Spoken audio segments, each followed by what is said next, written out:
ఇప్పుడే ఉప ముఖ్యమంత్రి పవన్ కళ్యాణ్ గారు మాట్లాడారు. వారి మనోభావాల్ని, వారి ఆవేదన కూడా వారు తెలియజేశారు.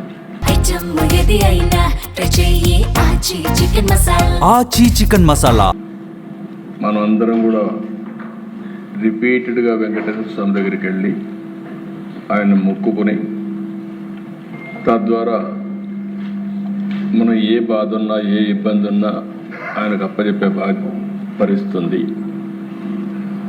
అయితే దిశ 1924 చాలాసార్లు ఆవేదన చెందాం, బాధపడ్డాం. బాధపడిన తర్వాత చాలా ప్రొటెస్ట్ కూడా చేశాం.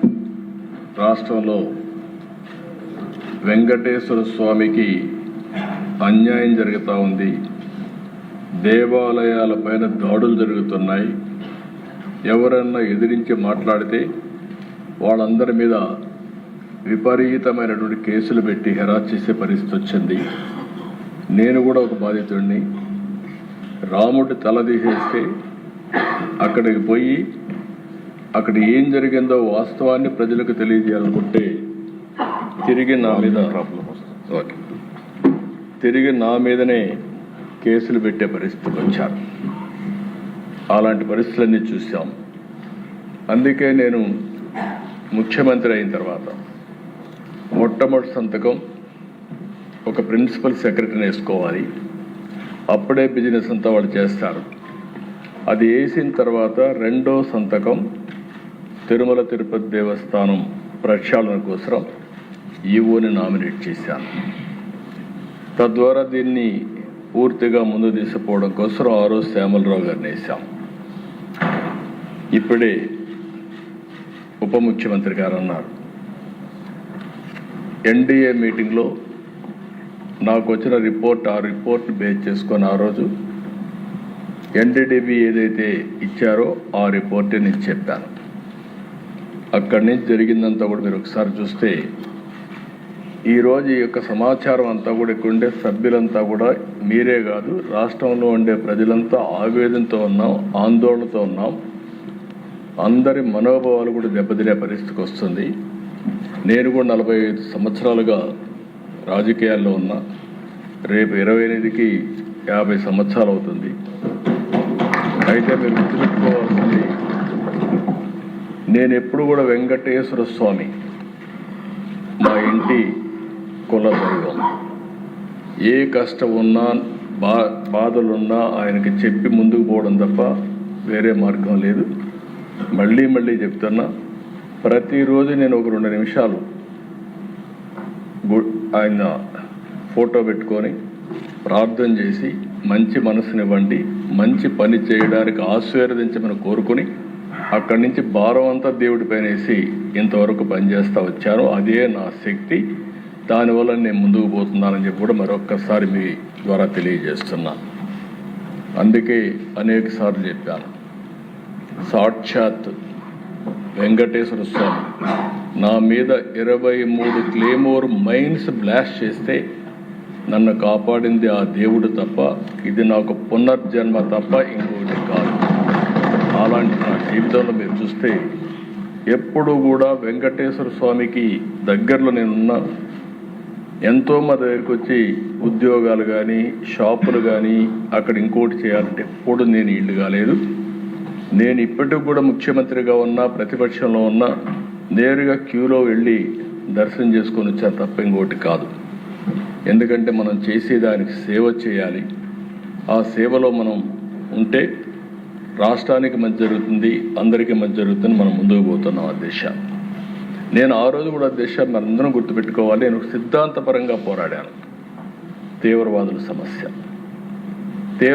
సమస్యలో నేనేం పెట్టుకోవాల్సిన పని లేదు.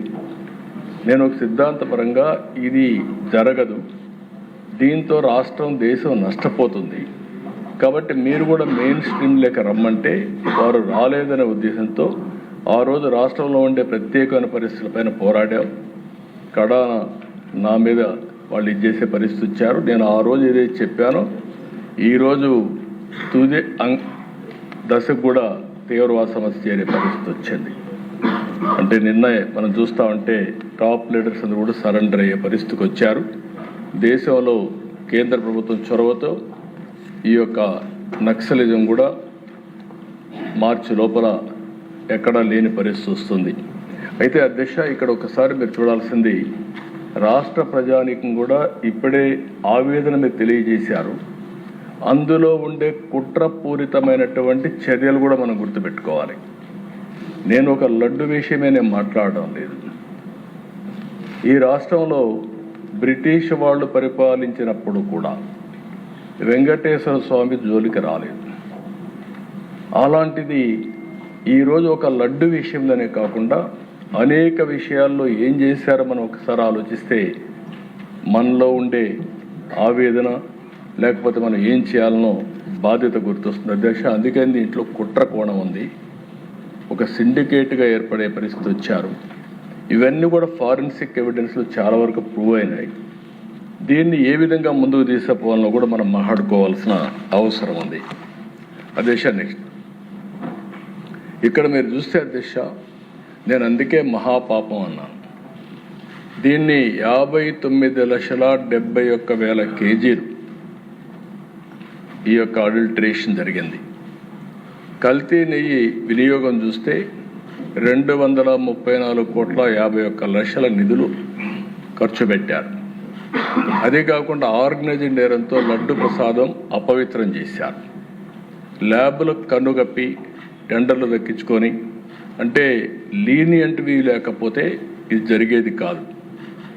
19-24 మధ్యకాలంలో మీరు ఒకసారి చూస్తే 20,01,00,000 లడ్డూలు కల్తీ నెయ్యితో తయారు చేశారు. అధికారులు, నిపుణులు, సిండికేట్ అంతా కలిసే ఇది జరిగింది. ఒకరు కలిసిపోయారు. దీనిపైన 23/1/2026 సిబిఐ ఛార్జ్షీట్ వేసే పరిస్థితికి వచ్చారు. ఆ ఛార్జ్షీట్ కూడా నేను సుప్రీంకోర్టుకు మళ్ళీ ఇక్కడ కూడా 2 విషయాలు మనం గుర్తుపెట్టుకోవాల్సిన అవసరం ఉంది. ఈ కేసు ఏదైతే నా నోటీస్కి వచ్చినప్పుడు నేను ఆ రిపోర్ట్ బేస్ చేసుకొని అనౌన్స్ చేశాం.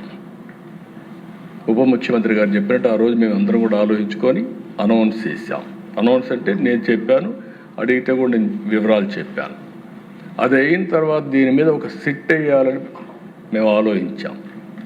ఇలాంటివి పునరావృతం కాకుండా చేయడానికి ఒక సిట్ వేయాలని చెప్పి ఆలోచిస్తే దానిపైన ఛాలెంజెస్ సుప్రీంకోర్టు పోవడం, సుప్రీంకోర్టు దీని మీద అధ్యయనం చేసిన తర్వాత ఇది రాజకీయ కాంట్రవర్సీ ఉండకూడదనే ఉద్దేశంతో రాష్ట్ర ప్రభుత్వం, కేంద్ర ప్రభుత్వం అధికారులతో ఒక సిట్ ఒకటేసి సిబిఐ ఆధ్వర్యంలో ఎంక్వైరీ చేయమని ఒక సిట్ కాన్స్టిట్యూట్ చేసే పరిస్థితికి వచ్చారు.